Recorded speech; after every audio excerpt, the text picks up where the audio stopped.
enough to get you through it is my advice, is just have enough to get you through it. When I wrote the Madeline Journeys, the first Madeline Journey, I actually did a lot of action setting of building this imaginary world. And so before I started, I just did a kind of a little checklist. So what is the religious structure? What is the political structure? How do people trade? Like all those things in my mind. And then as I went through, as I built her feeling of, in the first part of the book, she starts out feeling very disconnected from this world and she doesn't know why she's there, and then she starts to feel connected. She still doesn't know why she's there. And then she learns why she's there and goes on. So I've had her go to a dance and learn how to dance. I had her, ask questions about, in our world, people are evil. Well, no, people aren't evil. They're just people. And so I was able to kind of thread it in to build this world, which then eventually carried 4 books. And I'm now writing the 5th book. But in preparation for doing that book, I actually sat down and said, okay, what is the geography of this world? So I knew, as I wrote it, that I had my setting down. And then in revision, I went back and added description. Oh, before we go there, any questions on setting?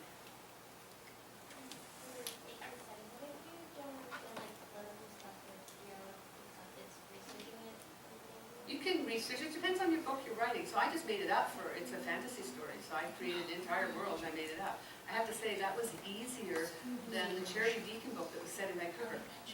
Because I had to rewrite this accident scene 5 times. It happened on the corner of Butte and Thurlow at the time when there was 2 Starbucks. I had the Starbucks on the wrong corner to start with. Then I had, what did I have happen? I had traffic going both ways, and I believe Thurlow is in fact a one-way street. And then I had the traffic going the wrong way.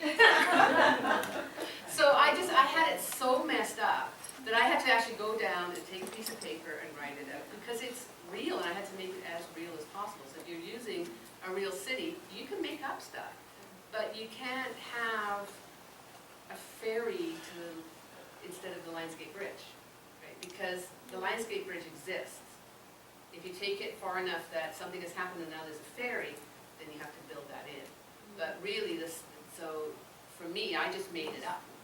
And you can just make it up. I mean, there was a ferry before the Lionsgate Bridge. Yeah, long time. I don't write period pieces, too much research. Too much research.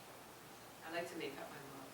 But yeah, so depending on how important it is to your story, you might want to do research. I have a friend who's studying, her book is set in, I think, 12th century England. And she just does tons of research because she needs to know all the little details so that when she writes her story, it's real. I always kind of go with this. I need to know that a Glock doesn't have a safety, but I'm not writing my book for the NRA. Right? So you have to be real enough for the majority of your readers to accept the fact that that works. If you're writing for the NRA, you have to have everything about your gun or your weapon. So, perfect.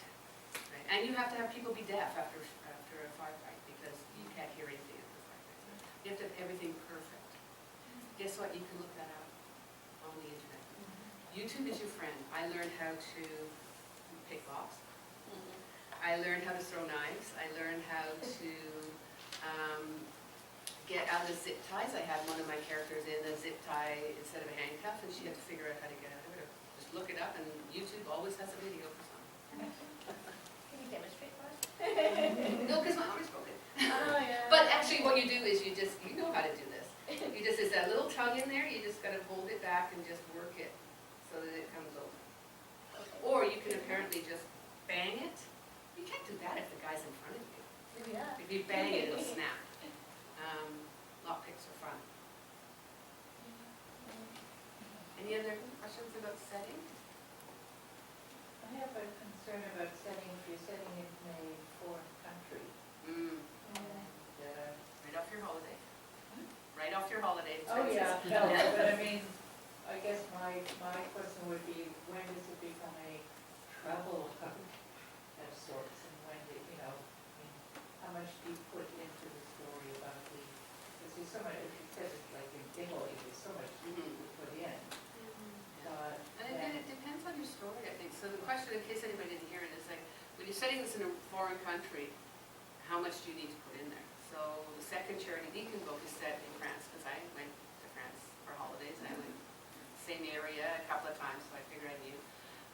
So I made sure that I had food in there that was to the area. I mentioned once the type of shrubbery that was on the side of the road in the architecture. And that just to set people in. You're in the south of France now, you know, the narrow streets, it's uphill, it's like all those little tiny details set people there. But I was writing, like, the story was about them trying to find this missing woman. If you were writing more of a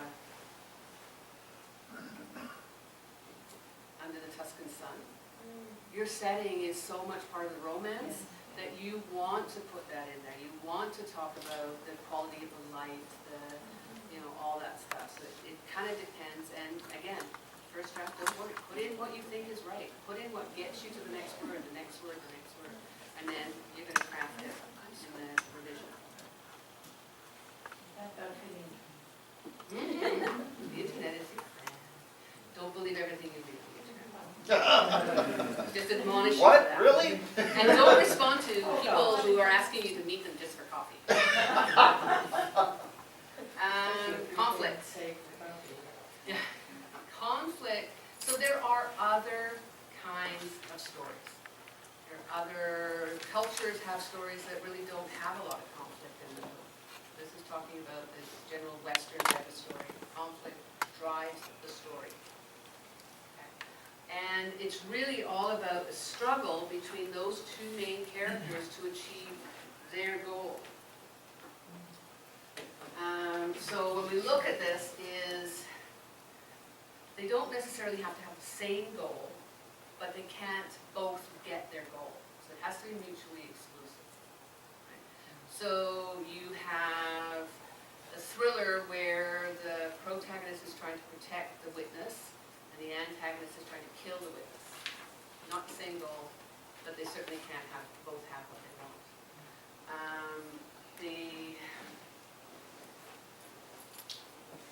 I guess that the stakes, we'll talk a bit about the stakes, but the stakes have to match your story.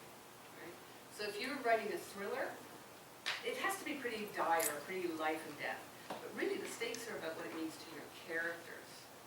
So if your character is frightened by spiders, your stakes are bigger spiders, right? It doesn't always have to be about saving the world. It just has to be important to your protagonist. And we're gonna go through an exercise. If you can describe a conflict lock between the two characters, you've got a story. And this is a tool I learned from somebody years ago. And it just opened my eyes. It's like, oh, if I can describe this, then I've got a story. Like I've got the basis of what I need to do. So even a pantser might want to do this before they start, if they know who their two characters are and what they want. If you're the extreme pantser, just sit down and write, come back and figure out which one is which and how are they locked. So we'll do this exercise. Always. So the protagonist wants something and they're going this way to get it. The antagonist is always pushing them off. So until a point in the story where the protagonist pushes back. But if they're always trying to get what they want, somebody's just getting in their way. Right? And then they go, no, I want this, so I'm going to get in your way. And then I get what I